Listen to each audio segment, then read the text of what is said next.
Was the FIA's decision to only caution Hamilton after ignoring double yellow flags in sprint qualifying in Brazil fair? Or are we facing another case of different standards with the world champions? The afternoon of Friday, November 7, 2025 in Interlagos promised to be intense. But no one anticipated that the most decisive moment was not going to come either in a wheel-to-wheel fight or in a masterful pit strategy. Everything broke loose in a matter of seconds, in the middle of the controlled chaos of a sprint qualifying where the margin for error is minimal, but the impact of one decision can change the entire weekend. The Brazilian circuit, known for its vibrant history and unpredictable turns, was the perfect setting for a sporting and regulatory storm that would feature one of the heaviest names in the category, Lewis Hamilton. During the second phase of the sprint classification, at the most tense moment of the session, when each driver was desperately looking to complete a fast lap that would define their starting position for Saturday, the unthinkable happened. Charles Leclerc, Hamilton's teammate at Ferrari, lost control of the SF25 when exiting turn 10. He executed a complete spin and came to rest partially outside the trajectory, but in a critical area. Immediately, race management activated double yellow flags, the most serious protocol before the safety car, which requires drivers to reduce their speed significantly for safety reasons. That's where the controversy began to brew.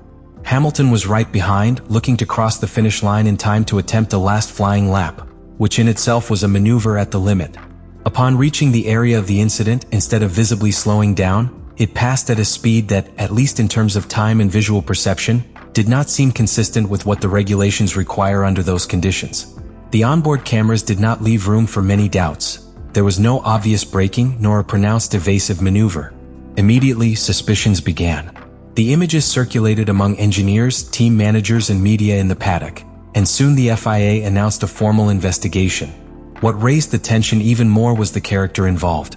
It was not just any driver, but the seven-time world champion, now defending the Ferrari colors in a completely new stage of his career. The situation was so delicate that it threatened to radically change his starting position in the sprint race, and consequently, alter his strategy for the entire weekend.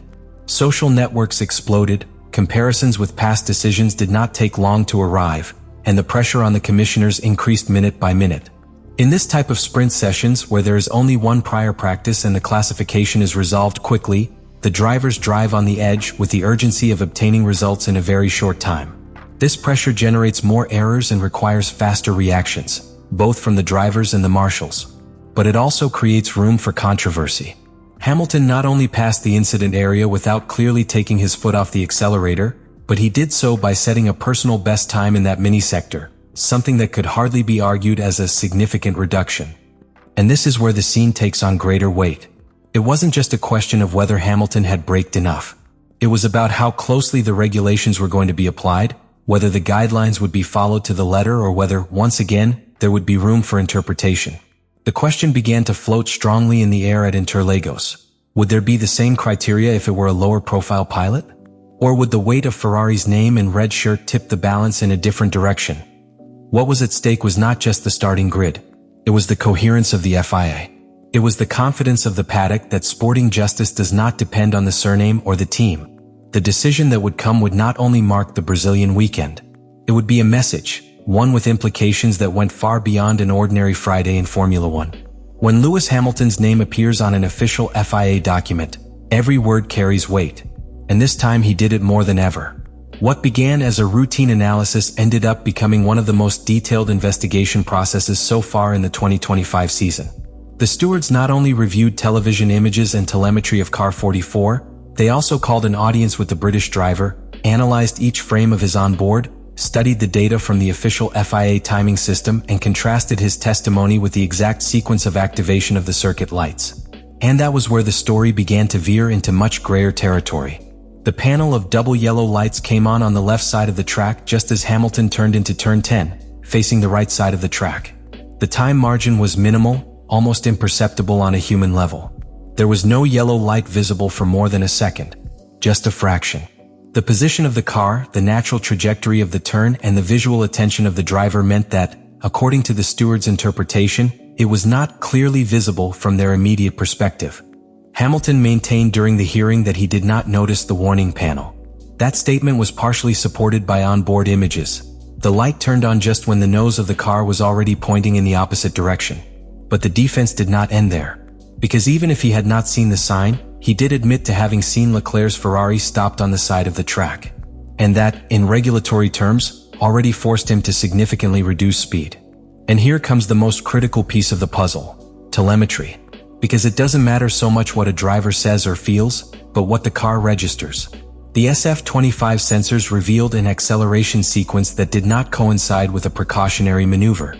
In fact, the application of the accelerator was almost linear in that section. If there was any hesitation in his right foot, it was subtle. So much so that, according to the technical analysis, it did not constitute a significant reduction in speed, as required by the double yellow flag regulations. The evidence was overwhelming. And according to official FIA guidelines, such an infraction is automatically penalized with 5 positions on the starting grid. However, the final resolution did not apply that penalty. Instead, the stewards opted to issue a formal reprimand, a warning with no direct consequences for the sprint race. A decision that, despite having been justified with technical arguments and previous precedents, generated a wave of controversy throughout the paddock. Why did the FIA deviate from its own manual?